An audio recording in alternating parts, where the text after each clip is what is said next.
एक गायक और उसकी बेटी पहाड़ों के बीच एक छोटे से गांव में रहते थे। गायक रोज नदी किनारे बैठकर रियाज करता और शाम को मंदिर में जाकर भजन गाता। उसकी बेटी अक्सर पूछती, पिताजी, आप रोज मंदिर क्यों जाते हैं?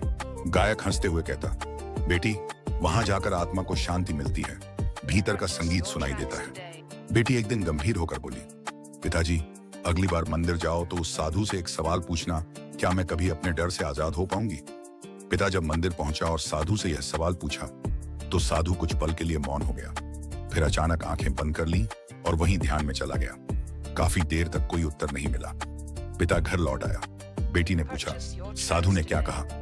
पिता बोला, बिल्कुल कुछ नहीं, बस चुपचाप आंखें बंद कर ध्यान में बैठ गया। बेटी मुस्कुराई और बोली, पिताजी। अगले दिन जब गायक मंदिर जाने लगा तो बेटी अपने कमरे में जाकर अंधेरे में बैठ गई और पूरा दिन मौन रही, किसी से बात नहीं, कोई डर नहीं जताया।